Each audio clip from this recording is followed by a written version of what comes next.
All right, so I'm sharing now. All right, hello everyone. My name is Lexus Robinson. I'm in charge of U.S. government security and compliance for AWS, and I have my colleague here, Jim, who's absolutely amazing. And we're here to talk to you about we want the same things uniting compliance and engineering. So it's going to be a little bit atypical because I'm having some connection issues. So we're just going to share and we're going to be here right with you. I am here and we'll go through slides. You'll see our slides here, what we're going to present. And this really is focusing on the age old question of how do we make sure that in security that we are kind of coming together and aligning on the same objectives. It's a very interesting conversation. I love this conversation. We only have 30 minutes. I did this topic with Peter O'Donnell, who's a solution architect here at AWS at Reinforce in June, and it was great. It was a fun conversation, and we're going to just take half of it and really talk about the stakeholder relationships piece. Perfect. All right, so make sure I got this right. Oh, actually, let me give the floor to Jim to talk a little bit about his background, how he got here. You guys know me, but I wanted to definitely give Jim the floor. Thanks, Alexis. Um, yeah, I just wanted to give a little bit of my background. And I started out in IT about 25 years ago. And I have a little bit of a different experience with compliance because I started out on the engineering team and then transitioned into compliance. So I feel like I've lived in the engineering world, which I think helps me communicate with engineers and at the same time understands their point of view. So that's a little bit about me. And now I'll turn it back over to Alexis. So this is kind of like the thank you so much, Jim. This is kind of like the landmark slide. Technical competency and stakeholder relationships are really important when it comes to bringing everything together from a compliance and engineering standpoint. We're not going to go into detail about technical competencies. There's other pieces on there. There's a lot of content available on that about how well architected systems that are secure, available, performance efficient, cost optimized, operationally and excellent are really the best ways to connect security and compliance together, engineering and compliance and security all together. As well as like evidence-based reasoning, observability, measurability, to make sure that we all mean the same goals. When we're really talking about stakeholder relationships, which is kind of like politics. I know everyone doesn't really like that word, but it's very important because most of the time we're dealing with multiple or different orgs. And if you're not all aligned on the same things like mutual understandings and investment and prioritizations, revenue targets, like understanding like how to decrease unplanned work, and then building awareness of new requirements and customer compliance requests that really impact how engineering functions and impacts the overall goal for innovation. If you don't understand those pieces, then you're operating in a vacuum. So we're going to go into a couple of pieces here, but the biggest thing is AWS, just to set us up on the platform here, we have to deal with all of these different security and compliance like controls here, right?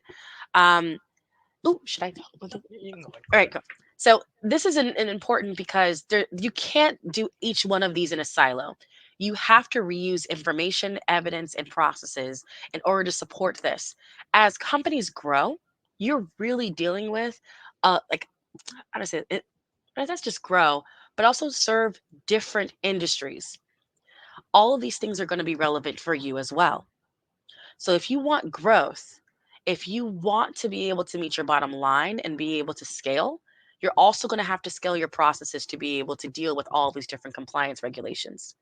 You can't do it alone. And that's why alignment and prioritization are very important. Obviously, we want the same things. For a lot of us, if we're dealing with a compliance like regulation, it's because we're trying to meet a revenue target somewhere else. So it's all kind of ingredients, milestones to the same goal, but it's takes time, effort, work, and a lot of earns trust. It's a leadership principle for us. Earns trust to be able to bridge the divide. All right. So then we're going to talk about navigating stakeholder relationships, and I'll cover a couple topics for common conflicts. Oh, this is fun for me. Sorry. So I love this slide because it really talks about what people think they are on the opposing ends of the spectrum. So from a compliance perspective, and I've been in compliance for a long time, yes, these things are top of mind. But if you're going and talking to the engineering side with only these things top of mind, then you're really missing what engineering is thinking. On the compliance side of the house, you're dealing with unplanned regulatory changes that happen. But engineering, they're trying to keep and prioritize their approved roadmaps, right? There's the version of keeping the organization compliant, right? Versus keeping the lights on. There's like audit deadlines versus builds and roadmap deadlines. There's resources to provide evidence, and then there's resources for maintenance and development. These end up being conflicts for each other. Jim, do you want to talk a little bit more about this? And do you have other pieces before we go into the next section? No, I think I'm ready to go on to the next section. All right, right. Okay, the next thing we're going to talk about shortly is a quote from Chad Wolf, who is with the Security Assurance Organization as a vice president. His quote is, "The goal should be collaborative and scalable in compliance."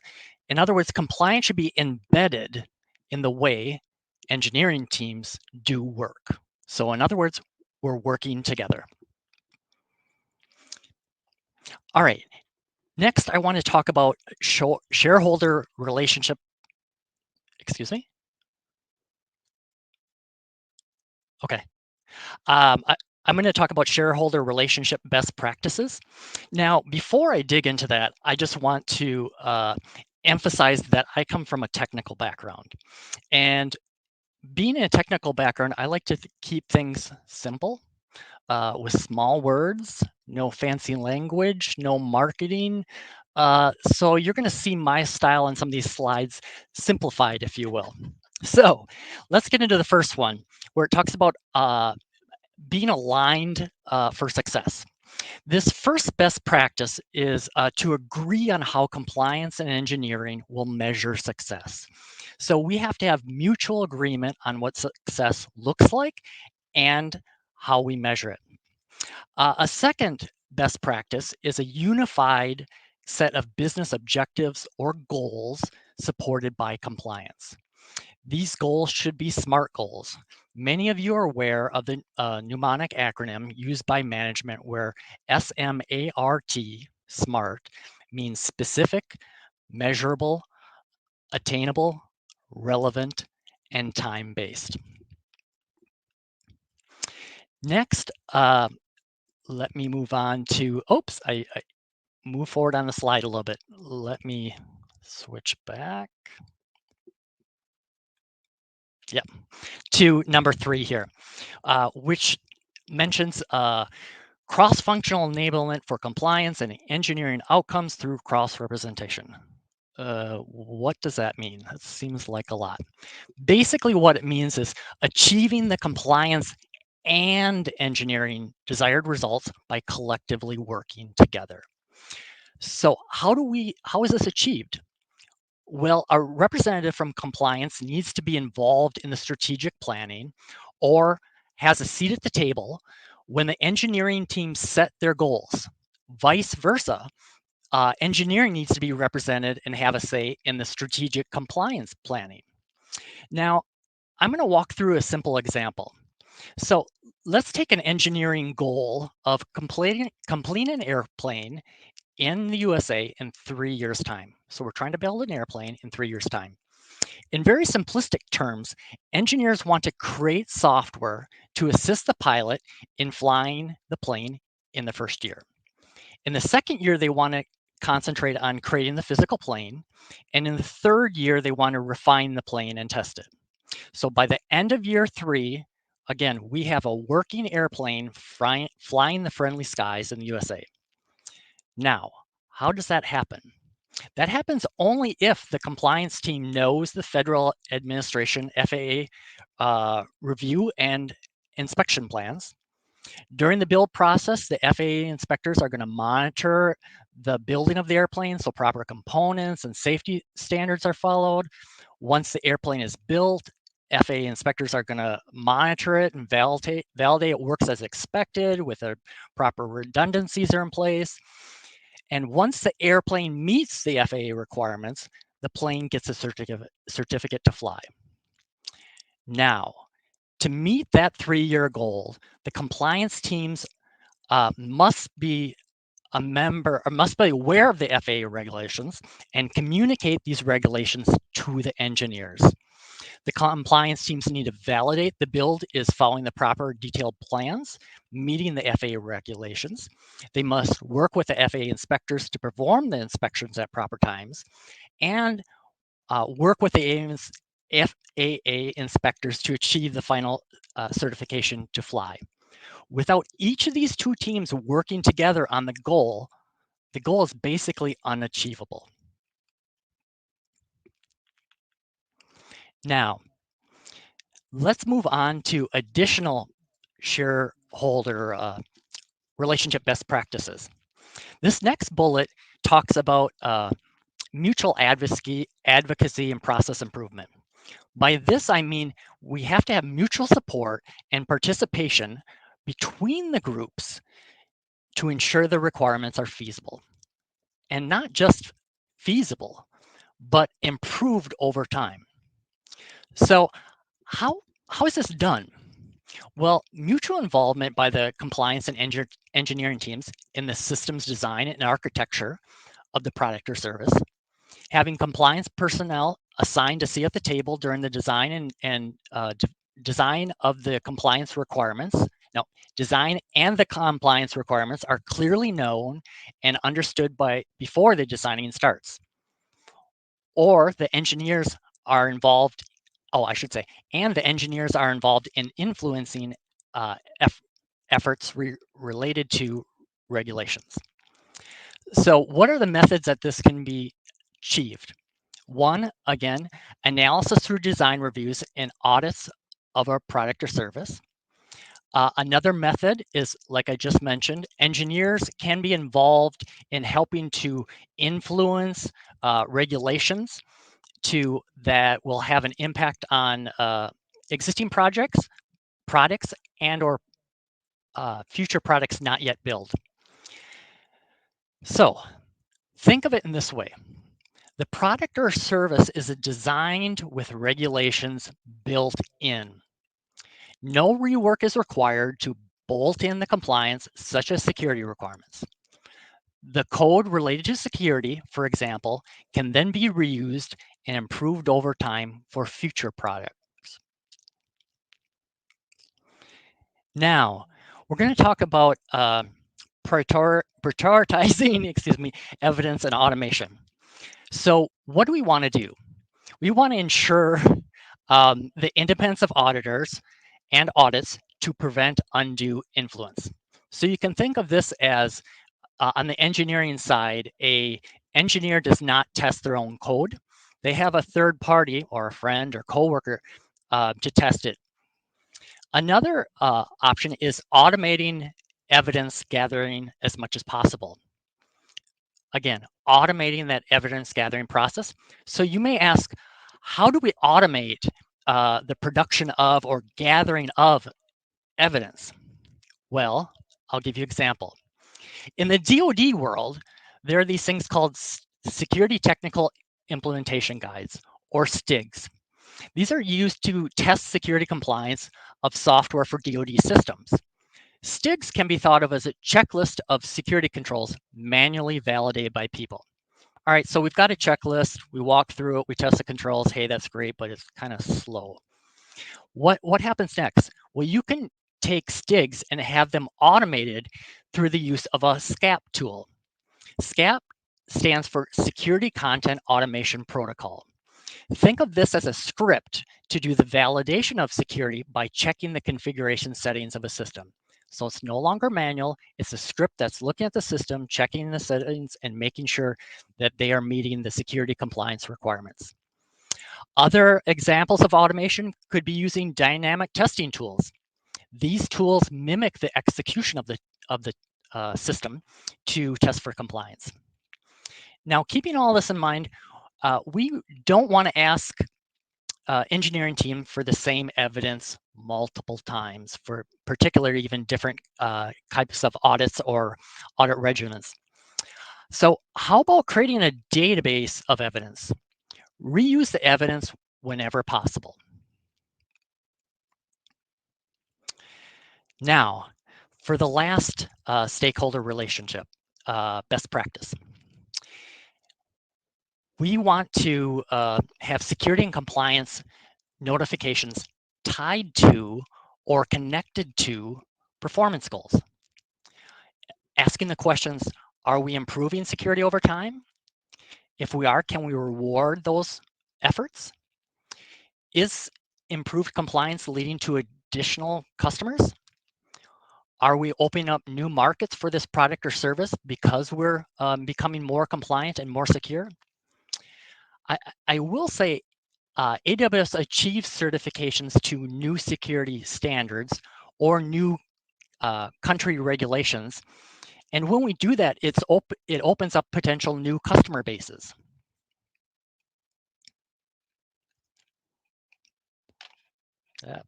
Bear with me one sec here.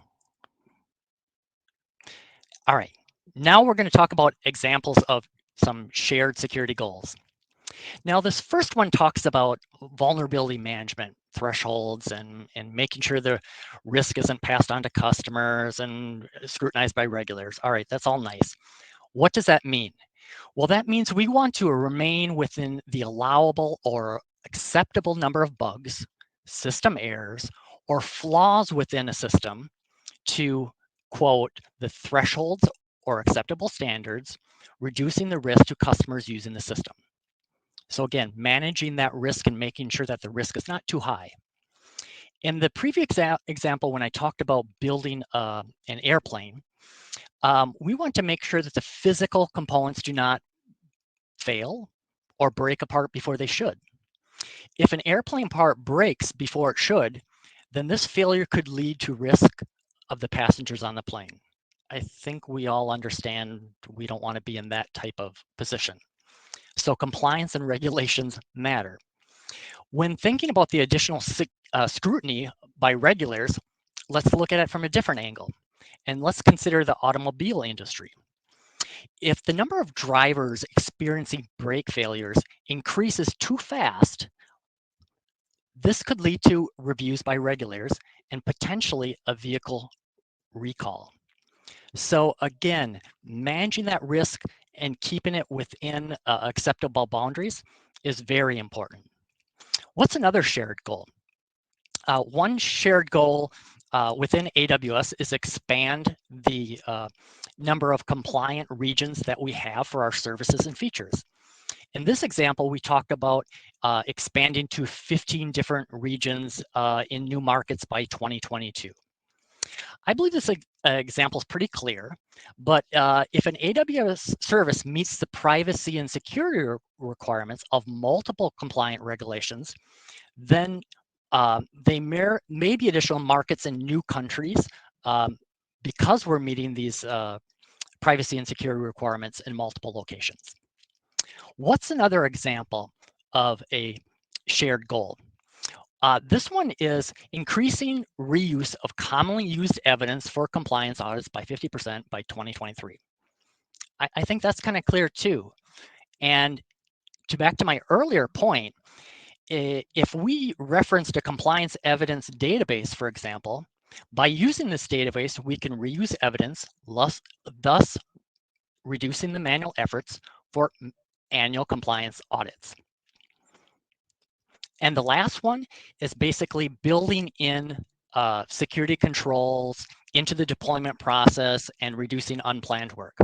So the engineer in me thinks of this example as reducing the rework or bug fixes by introducing quality checks and process improvements. In AWS, I think of after launch escalations as post-production rollouts that require leadership decision-making due to unforeseen events. After launch escalations is a unique term to AWS, where in a sense, leadership has to get involved and make a decision because there's an effect that needs to be addressed or an incident that needs to be addressed. Now I'm going to turn it back over to Alexis. Thank you so much, Jim. Well, first off, I've never seen it explained that way. And it was, I'm loving the fact that you really explained technically with examples how this actually works and how things play out. Because I think that's what's hard for a lot of people to understand is when I'm talking about this, yes, I'm talking about politics overall, but there is execution in the politics. And that's how you do it. If you're thinking like long term and at a wider breadth, but also how this actually, like the mechanisms, if you will, Amazon always talks about mechanisms. And for us, that's goals. It could be program status reports, it could be program reviews. It's different ways to hold each other accountable, but also different ways to collaborate. So using the mechanisms for collaboration is what you talked about. And I really love that. Um, Next thing, another quote from Chad. Chad's our leader. So if you don't understand how air engineering works, you're throwing requirements over a wall. Um, I think every compliance person, when they're first getting into it, that's the first thing that they do. It's our default. We get a requirement. We can't address it. How do we do it? We throw it over the wall to someone else to see, like, okay, well, you guys have to be able to do it or build towards this or deal with it. And yes, you could do it that way. It just doesn't scale. And remember from the very beginning, scalability is one of the most important pieces in this. And if you're not able to scale, you're kind of dead in the water. Let's go to the next slide. I can't get to it. Where it go? How do I? I'll just do. There we go. Thank you. All right. So new requirements. How do you communicate? So threading the needle is a concept that I love to use because it's not about just a requirement. It's your job as a compliance person. It behooves you to really ensure that you are customizing what that requirement is. You're paraphrasing, you're shaping it, and bringing that interpretation to someone else. I'll give an example. When I usually get a new requirement, I don't talk about, oh, um, we need to increase the logs by this much. I tell them, hey, just can you go into this specific parameter and can you update it to 3 or update it to 90 days? And can you make sure that's done across all the applicable services, right? They're not looking at the requirement. They just want to know what is the ask and then we can talk on a real level how complicated it is to do that one thing. If you're throwing the requirement in, you're asking them to interpret it, understand how compliance works, as well as figure out what the result is, as well as change the parameters, as well as determine the impact.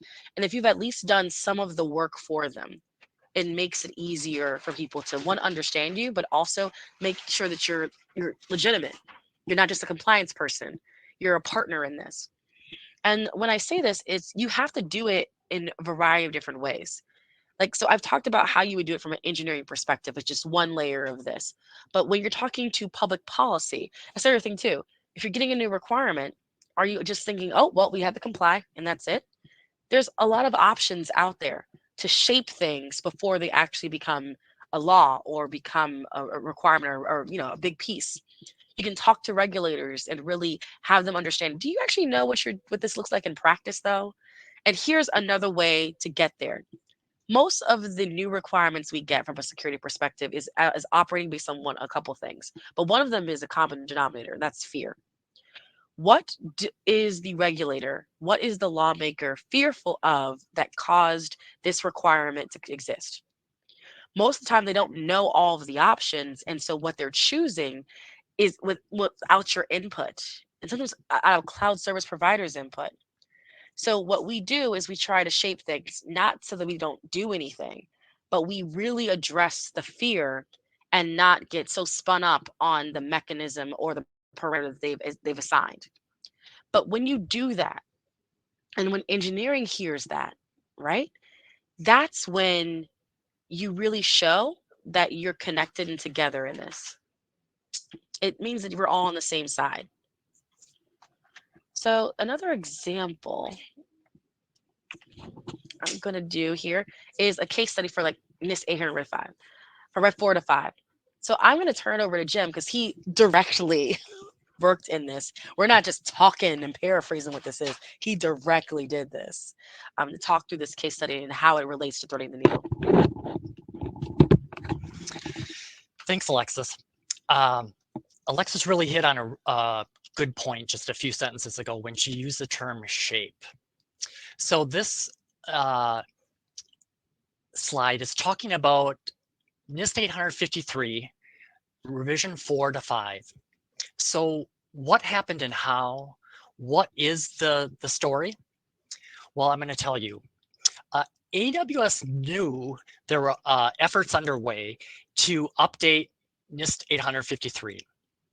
The existing version, revision 4, was released in 2013. In the 9 years since, numerous security improvements were identified and implemented by cloud service providers such as AWS. Now, AWS compliance and engineering subject matter experts proactively reviewed those draft changes from NIST, analyzed the impact on our products and services, and then during the industry comment period, we took that opportunity to provide these comments to influence the final version of Rev 5. Just like Alexis had mentioned, shape. In this instance, we're trying to shape or influence the final version of Rev 5. Now that was with NIST, but AWS also understood that FedRAMP, our regulator security requirements, are also based on NIST 853, plus a set of custom FedRAMP specific requirements. The FedRAMP regulator followed the same process as NIST did by publishing a draft of FedRAMP security requirements and asking the industry for feedback.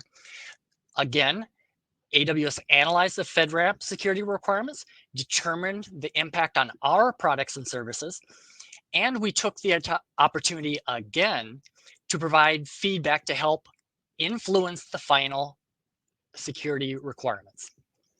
And how did we do this? We involved our engineers in this process, working with our um, compliance team to analyze and provide feedback to, in a sense, um, move. Oh, sorry, got a call here. Um, so why am I telling you this story? It ties back to the title of this presentation.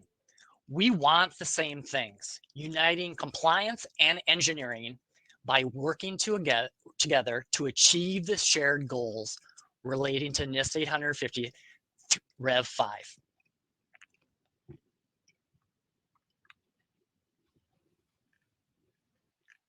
So, yep, I'm going to move it on over here to Alexis. No problem. I gotcha. Let me do page 2. Nope, not coming in.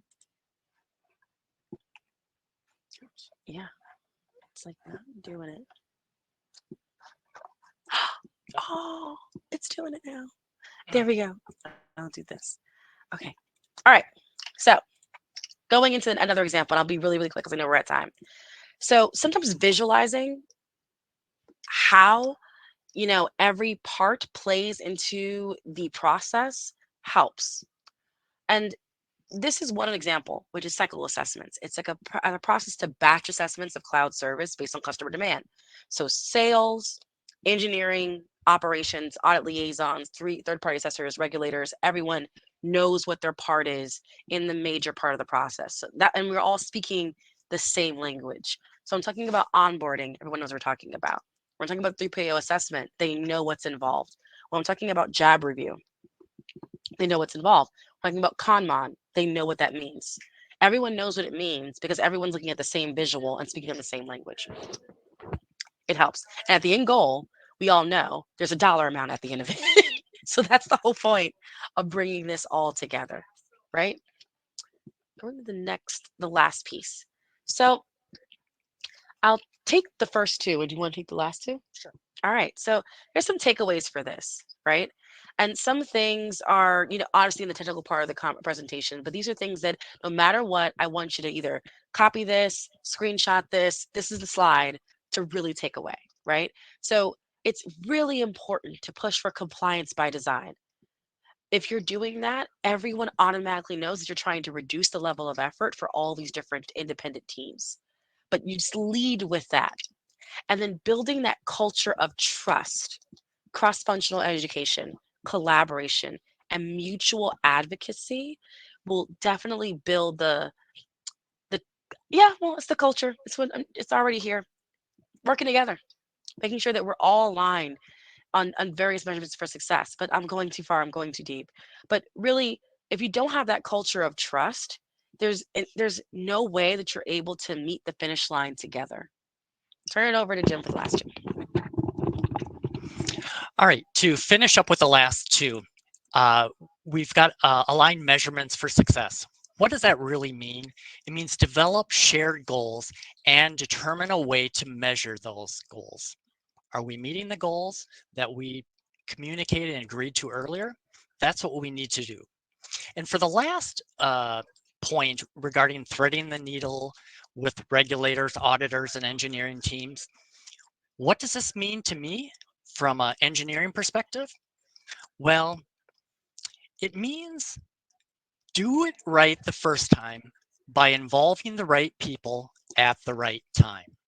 So, in essence, compliance should be involved in the design process, the build process, the execution process, and the engineer should be involved as much as possible in helping to build and identify the compliance standards that we want to follow. And with that, I think that's it. Thank you for taking the time.